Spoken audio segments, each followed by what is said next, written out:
Hello and welcome to the channel Beyond the Curve, and today I'll be answering question number 6 from the May June 2024 FP1 paper. So part A says prove by induction that for n is a member of all positive integers 1 r 0 2 whole thing to the power n is equals to 1 to the power n minus 1 into r 0 to the power n, where r is a constant. Alright, so it's a proof by induction. So the first step of proof by induction is always basis. So actually there are 4 things that we need to do in proof by induction. So let me just write that down. Basis, assumption,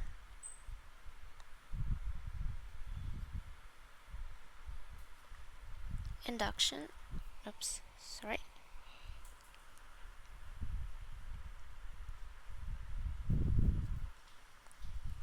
and conclusion. Now these 4 are very important to keep in mind when we come across proof by induction. So I always prefer to write the name of the steps before starting to actually work them down. So the first one goes as basis.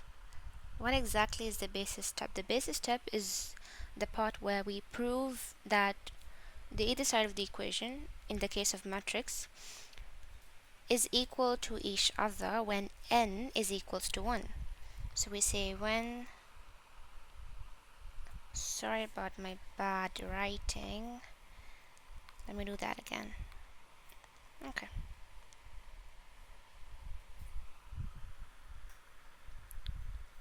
When n is equals to 1.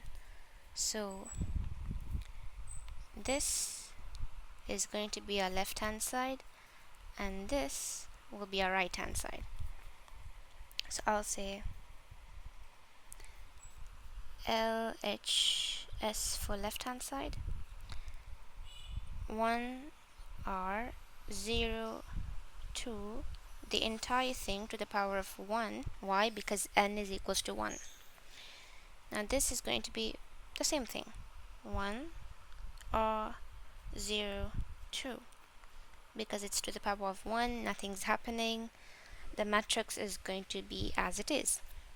Let's work on the right hand side, RHS. So we have 1 2 to the power of n, so n is 1, to the power 1 minus 1 into r, and then 0 2 to the power 1. This is equals to 1 2 to the power 1 is 2 minus 1 is 1, 1 times r is r, and then we have 0 2 to the power 1 is 2. Now we can see that the left hand side is equals to our right hand side. So it's always better to mention that left hand side is equals to right hand side when n is equals to 1. So let's move on to the next step, which is called the assumption.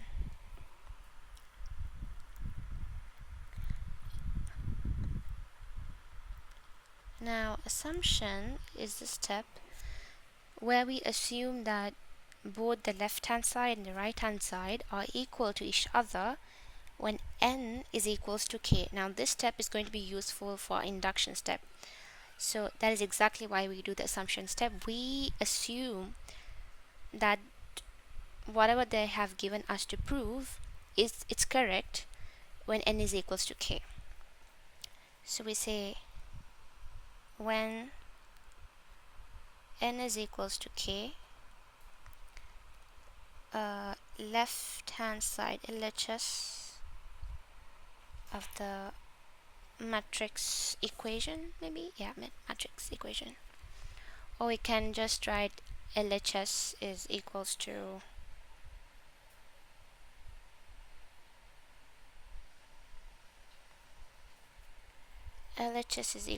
RHS.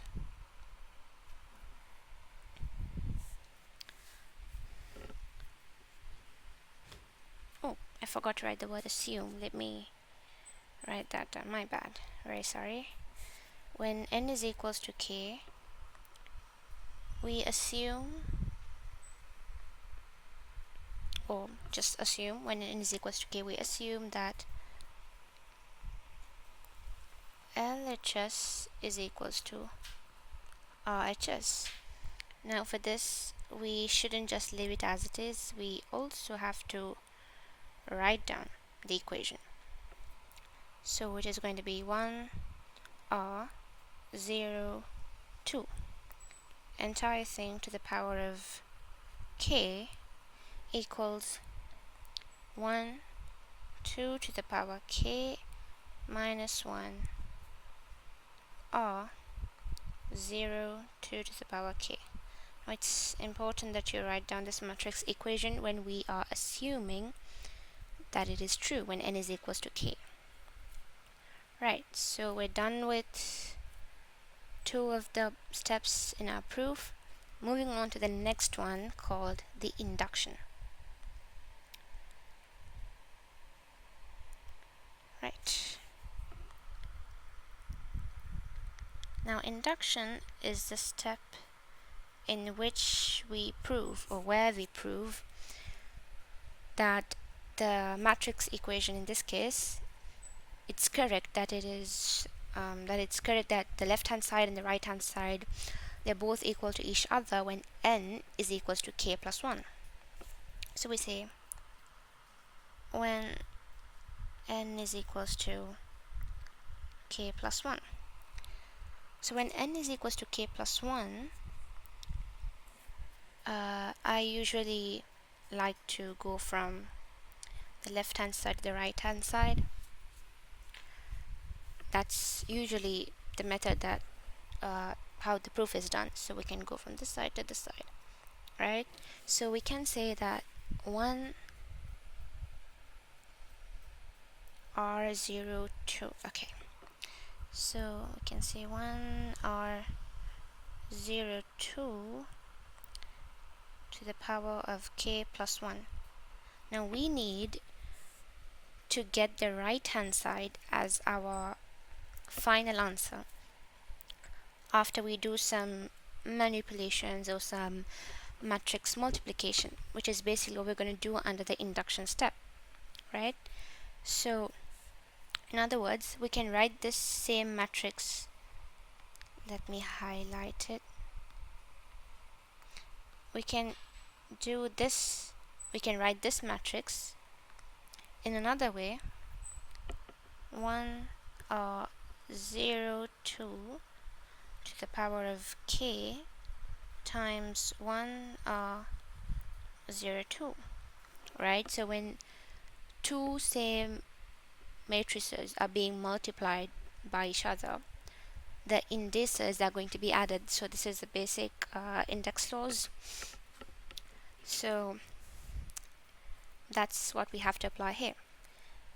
For the next step, now we have already assumed that when n is equals to k, our matrix equation is true.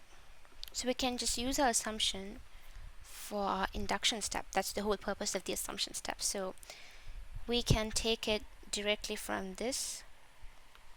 Alright, so we know that 1 R0 2 whole thing to the power k is equals to 1 2 to the power k minus 1 times r 0 and then 2 to the power k.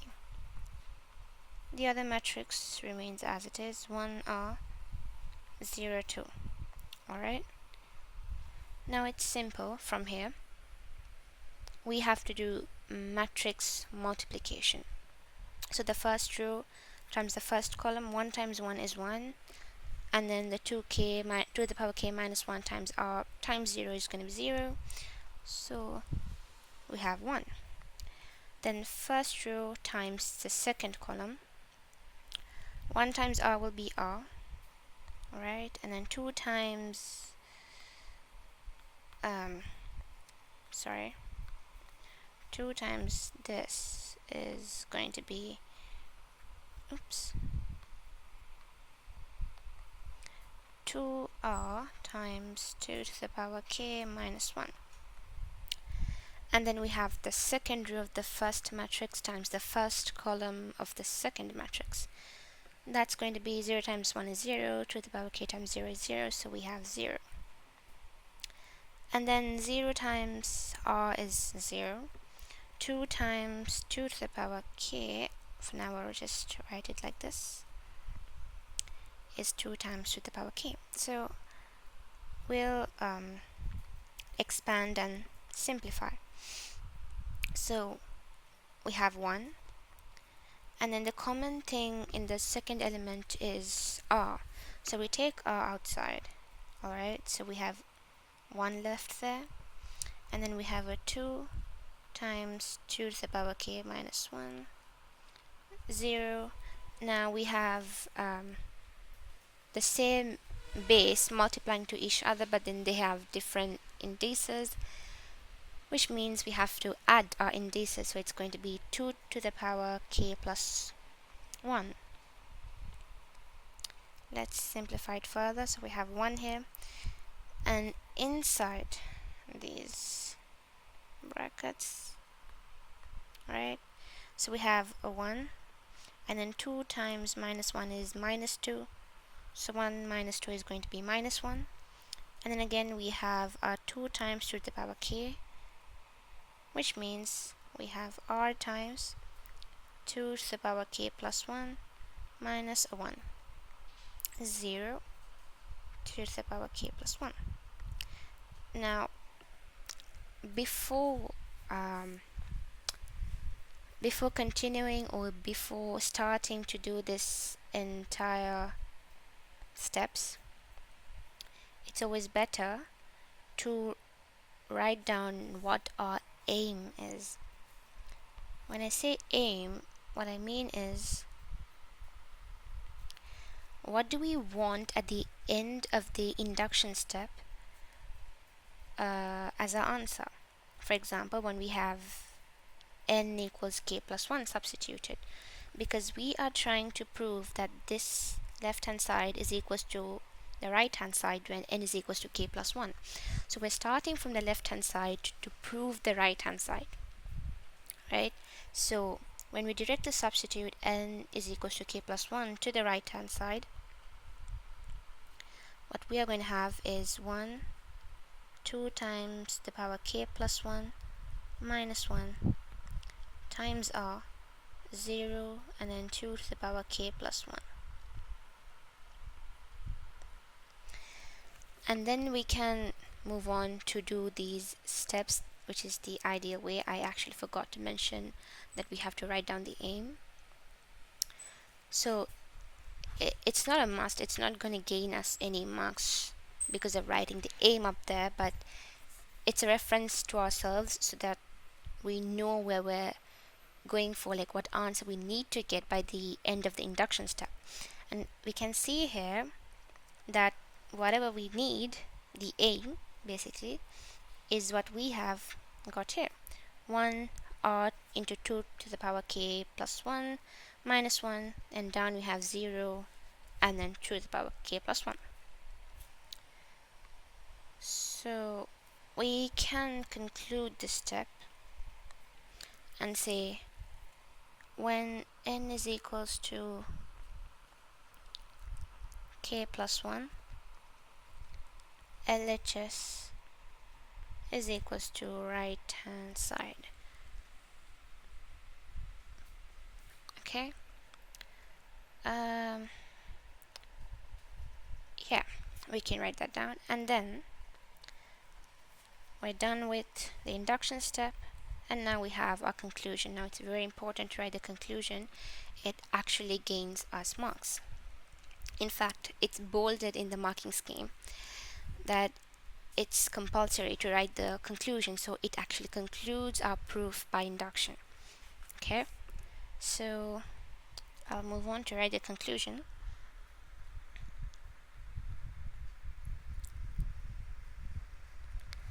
So the conclusion is going to be the matrix equation. So since we're dealing with matrices here, we'll use the phrase matrix equation. The matrix equation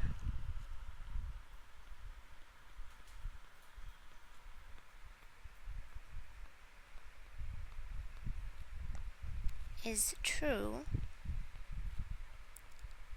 for n equals k plus 1 when it is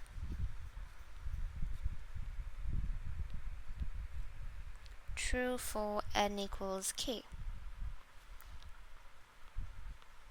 The matrix equation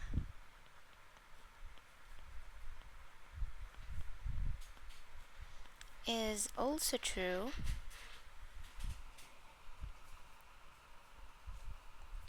for n equals 1.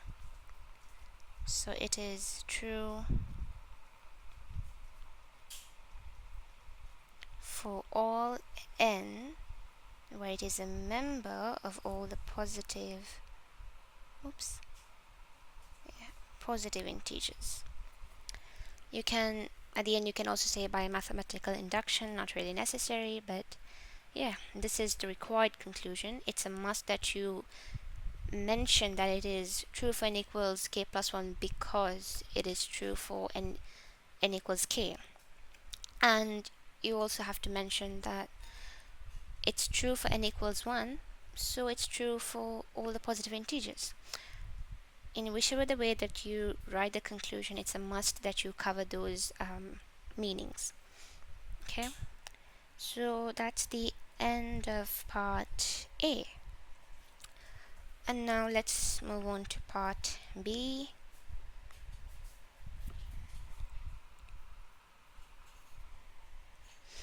Part B says, they have given us a matrix for M and one for N.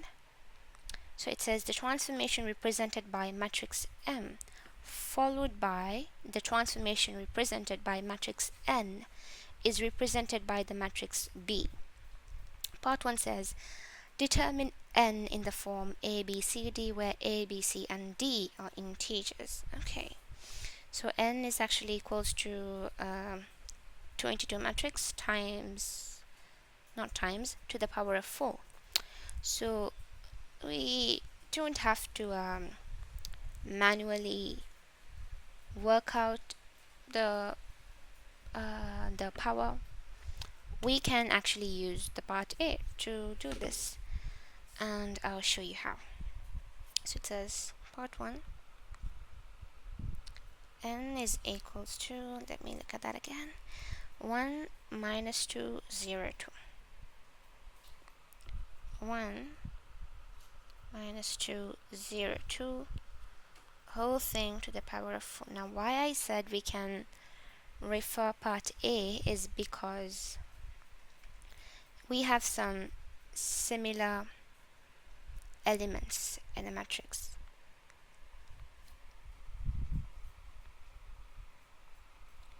Let me show you that again.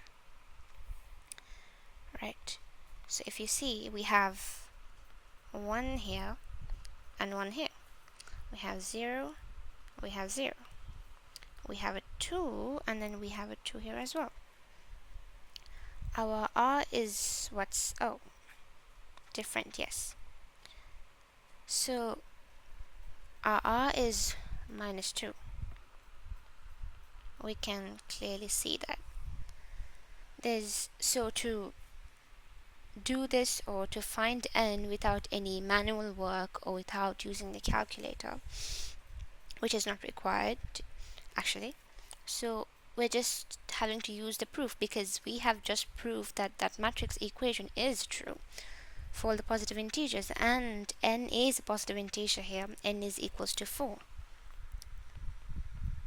So we can substitute that R is equals to minus 2 over here, and that n is equals to 4 over here, and derive or obtain the answer for n.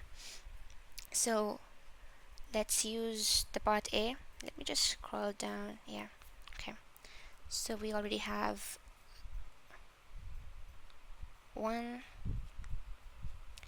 and then we have 2 to the power of n, so n is 4, and then we have minus 1. Sorry.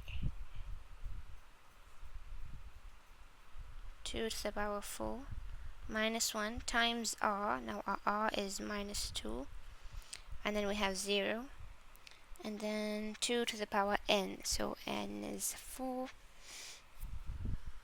so 2 to the power 4.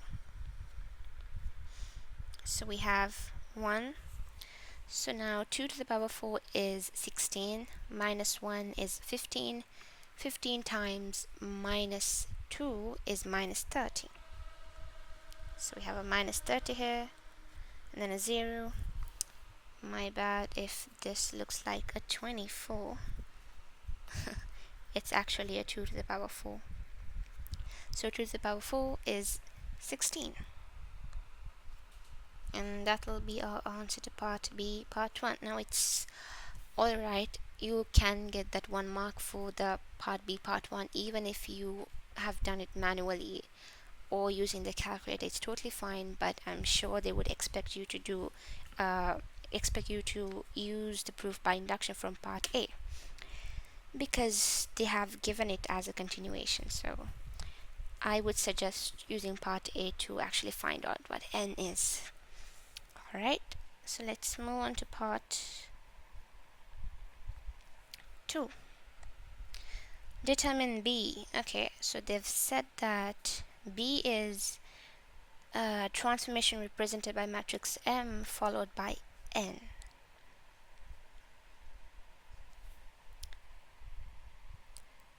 Now in matrix multiplication or transformation, when they say M followed by n, M is the transformation that is being done to whatever the object or any shape it is. M is the transformation that's done first, and then the transformation n is done. So n will come on the left hand side and m will come on the right hand side. So m is done first, and then we have n.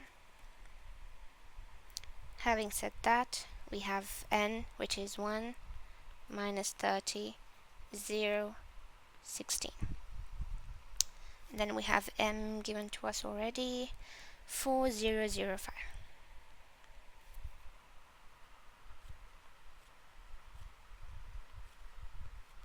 Right, it's all about multiplication now. 1 times 4 is 4, 0 times minus 30 is 0, so we just have 4 here.